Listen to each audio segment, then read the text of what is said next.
Should work. Hey guys, Patriot here with you.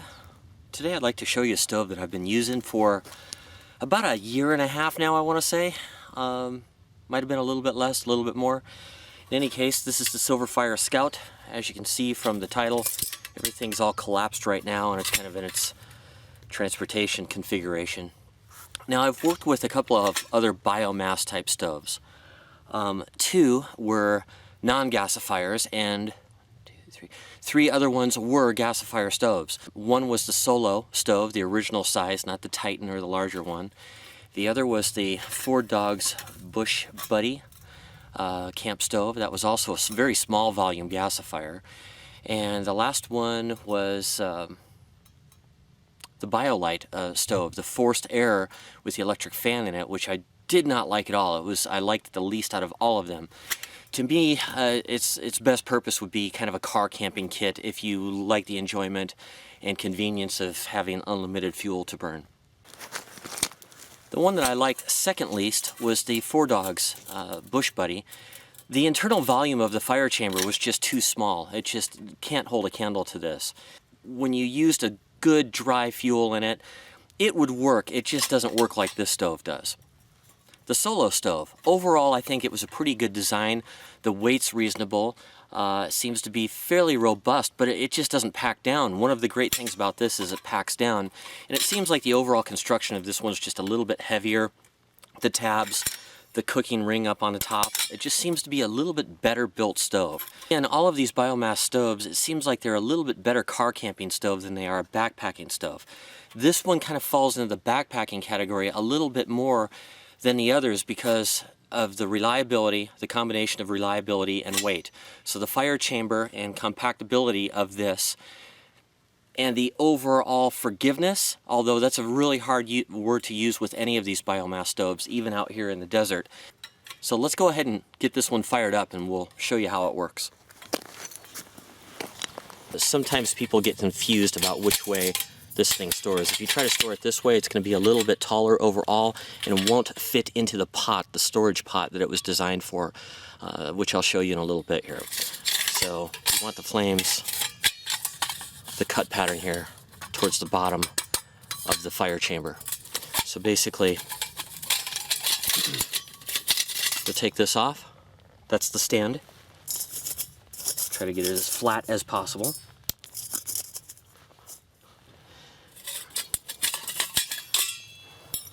Next, go ahead and expand your fire chamber like that. These actually will remove if you punch this out the bottom. I typically just leave it in there because you don't have to remove it if you don't want to.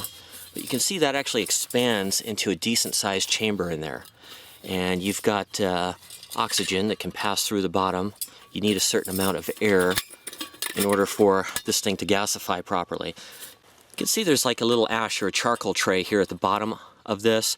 A lot of the copy stoves of the Silverfire Scout don't have this, and that means that whatever they'd be sitting on, the coals are directly touching whatever you've set it on, whether that's a table or something, or a stump. Out here in the desert, I'm typically cooking on top of granite or a sand wash or a rock, something like that. So this doesn't mean a whole lot. But engineering and physics would tell me that some of that heat is probably reflected back off of this and kicked back into the stove rather than being lost into whatever media that it's sitting on. So having that little insulative barrier there and additional airflow coming up is probably going to help. This sits right on top like this. And then the little fire ring goes on top of this. This is the improved fire ring that they redesigned about a year and a half ago, I want to say. It might have been a little bit longer than that. The other one had the little hinges here. Not a very good design, but this is simple and effective. That's the stove assembled. That's about how big it is there. You can kind of see the size of my hands. I've got medium-sized hands, and that's kind of what it looks like.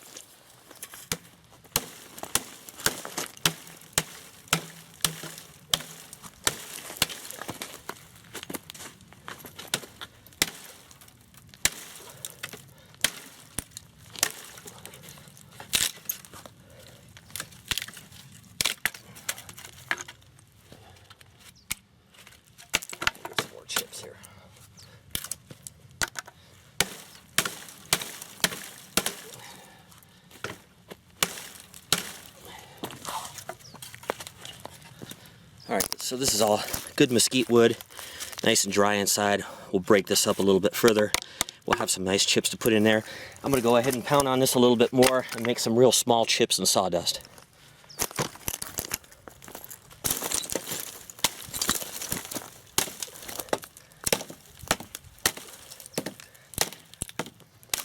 Alright, this one here is also mesquite. This is just a bunch of dead hanging branches. What I'll do is I'll try to snap those into 3 to 4 inch pieces while watching my eyes. So I'm gathering little pieces here, anywhere from just a little bit smaller than a pencil up to about pinky size. And I'll get a good supply of that, about enough to fill the fire chamber 2 times. You can kind of see the size of the wood there. I'll take the pot stand off the top. I'll grab the fire chamber here. Basically, I'm going to align this kind of a vertical way here. You can see stuff sticking out this top. We'll break off the tallest stuff. Stick it down inside. So here's kind of what it looks like. Most of these are pencil size or smaller. And what I want to do is I want to get a good hot burn going in there, and then I'll start feeding in the pinky size stuff as we've got a little heat. To light this today, I don't need anything fancy. I'm just going to use a lifeboat match. If you've got difficult conditions, you can use a cotton ball and Vaseline and hit it with a sparker. You can even use a Bic lighter and light a real small piece of something, but I like this because it gives me a little bit of dwell time there with the flame.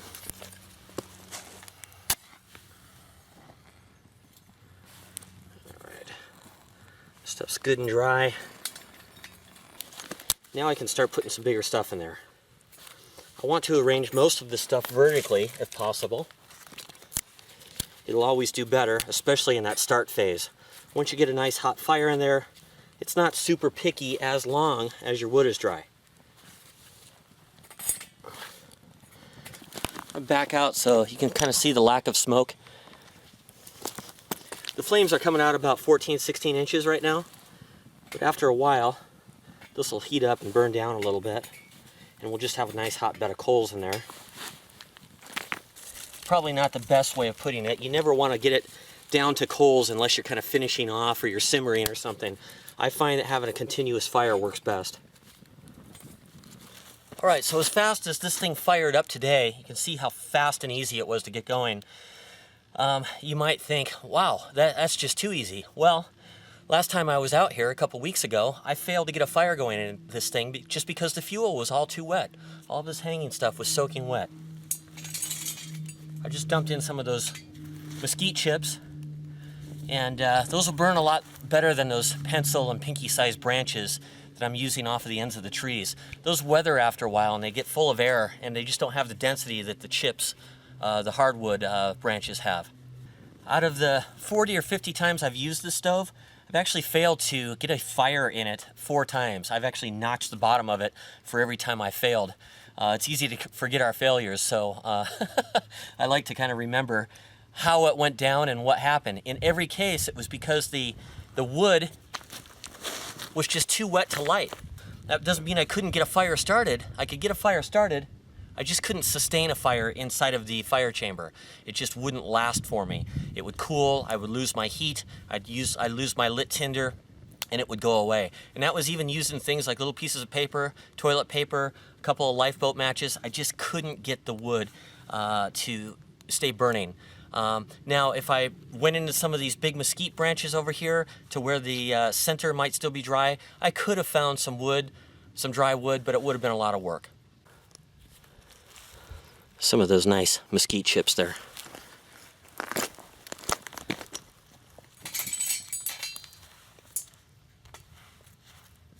Alright, want to give you a little closer look. You can see the gasification rings along the underside of the lip there.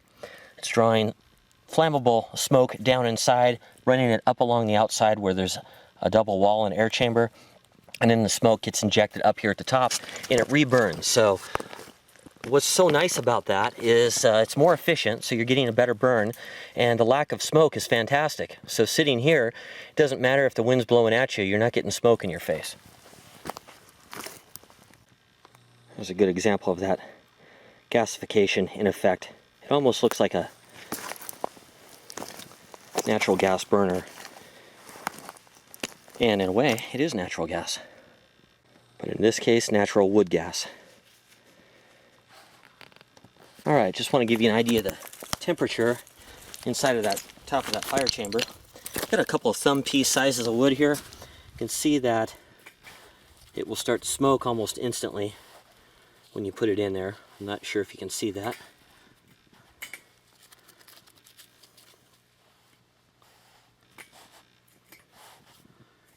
Gas starts to pour off of the bark material almost immediately. Alright, I've got about 16 ounces of water here in a GSI mug. Let's go ahead and set that on there.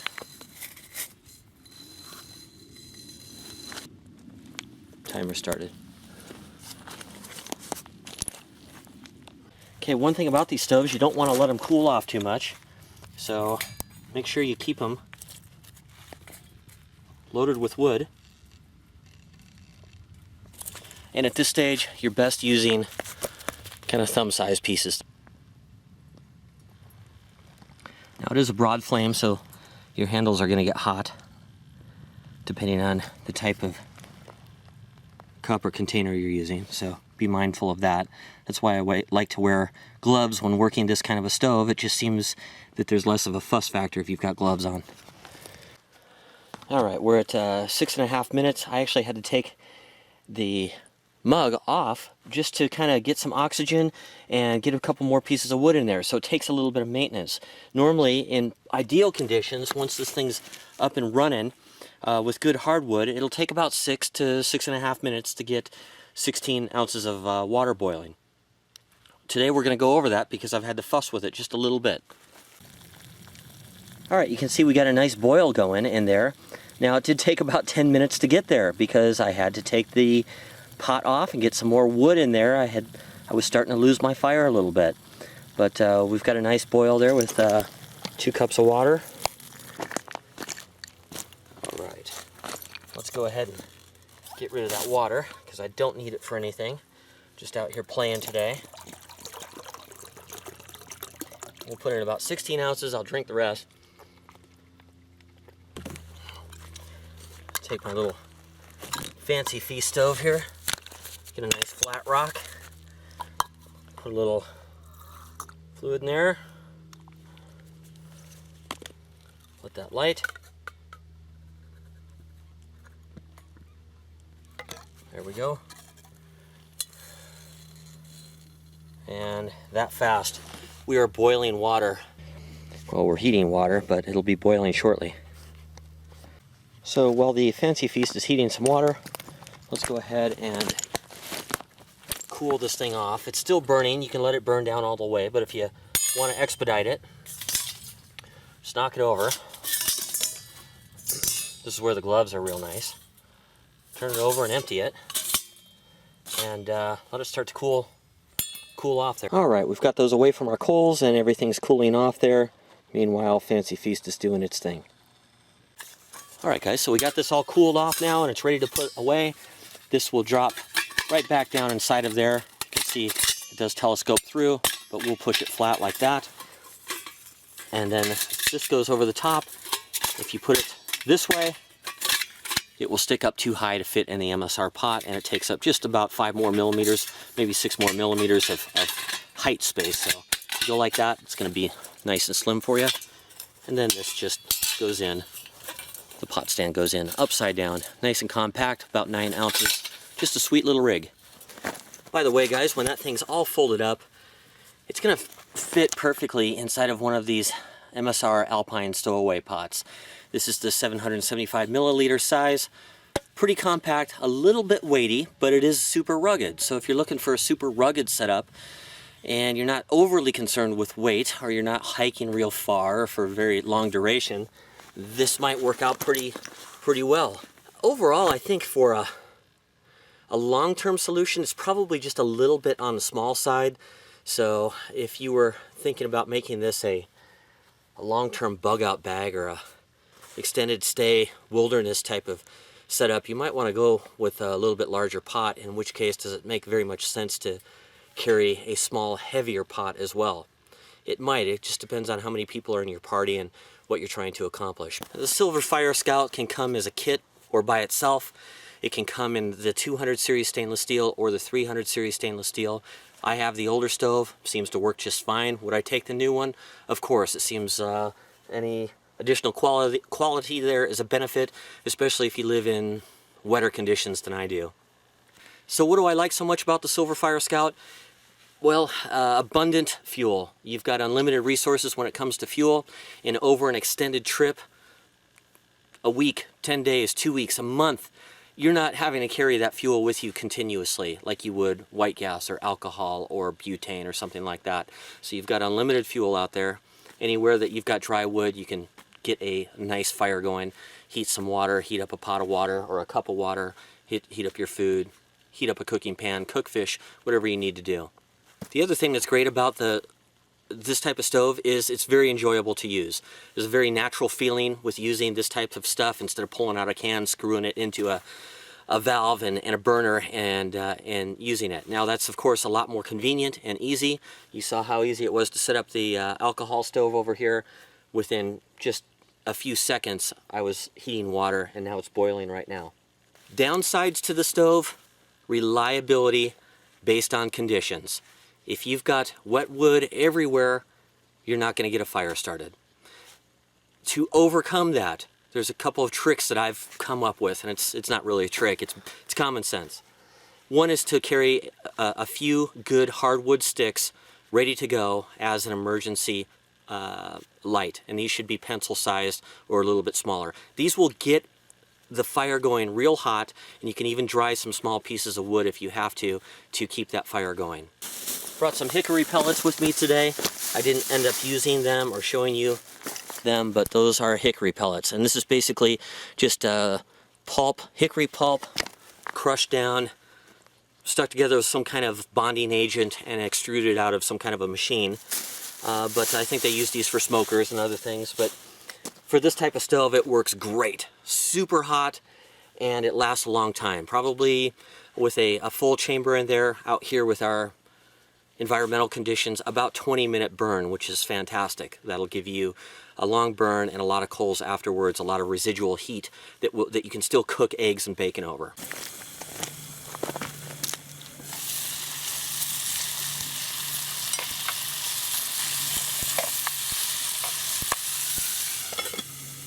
What that means is, in addition to the 9 ounces of stove that you're carrying and whatever pots and pans, you're also carrying that fuel weight. Now it's not a huge amount, but you're always going to be carrying that.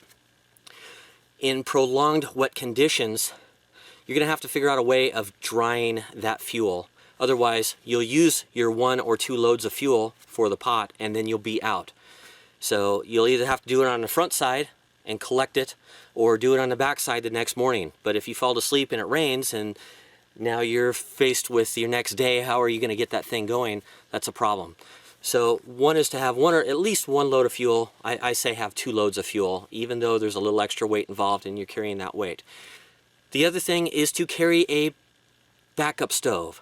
With a backup stove, like this little fancy feast that you see here plugging away, boiling like crazy. I put about 3/4 of an ounce of fuel in there, and there's still quite a bit left, and that is just white hot flame coming out of there. This thing doesn't even weigh an ounce. And depending on what size fuel bottle you use, this is a 4-ounce bottle, and it weighs 5.1 ounces when it's completely filled to the very, very top.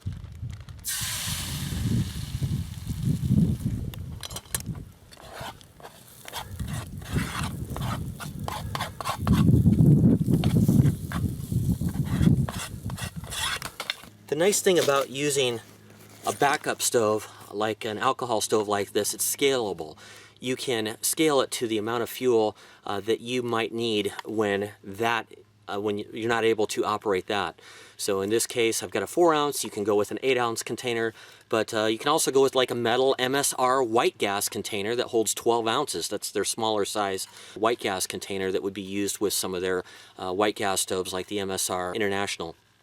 Which, by the way, if you're living in constant tropical conditions and everything's wet all the time, I think that's where white gas makes a lot of sense, because the fuel is so energy dense, and a small amount of white gas will heat a lot of water and cook a lot of food. So in one of my kits, I still have my MSR Whisper Light with a big can of fuel in there. You could team that up with something like this, and then you've kind of got the best of both worlds. Thanks a lot for taking the time to watch, guys. I appreciate all the views and the likes. Feel free to ask any questions that you want to ask, and I'll try to get to all of them within the first week or so. After that, sometimes I don't answer right away unless it's a really interesting question that I see. But if you post within the first week or so, post your questions, I'll try to get to all of them. Thanks so much, guys. Patriot out. Well, it looks like I finished up just about in time, because we're starting to get some sprinkles again.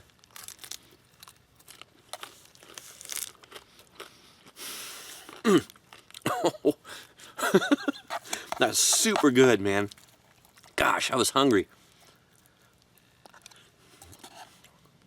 Boy, does that hit the spot.